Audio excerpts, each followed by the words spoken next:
Ibu tiri di Sukabumi yang diisukan jadi pelaku penganiayaan santri berinisial NS, 12, mengurai pengakuan mengejutkan.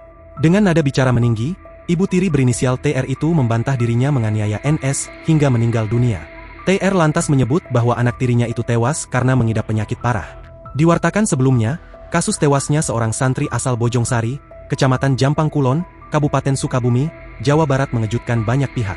Pasalnya NS disebut-sebut meninggal dunia usai dianiaya oleh sang ibu tiri, TR.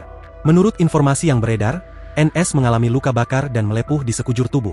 NS kabarnya mengalami nasib pilu itu karena dianiaya oleh ibu tirinya. Atas isu miring yang beredar tersebut, TR akhirnya buka suara. Dalam rekaman suara yang dilansir tribunnewsbogor.com dari unggahan yang viral di Instagram, beredar pengakuan dari diduga TR, ibu tiri korban. Dalam penjelasannya, TR menyebut bahwa NS meninggal karena mengidap penyakit parah yakni kanker darah. Korban sakit aja, sakit panas.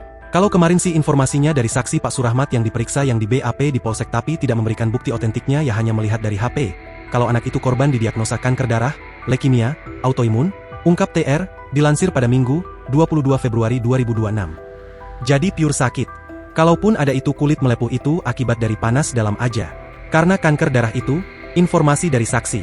Sambungnya, terkait dengan alasan NS menyebut mama saat ditanya siapa yang menganiayanya, TR mengurai alibi. Katanya alasan NS memanggil-manggilnya dan menunjuknya saat ditanya soal penganiayaan itu dimaksudkan agar dirinya yang menjelaskan soal penyakit, bukan berarti ia pelakunya. Download Tribun X sekarang, menghadirkan lokal menjadi Indonesia.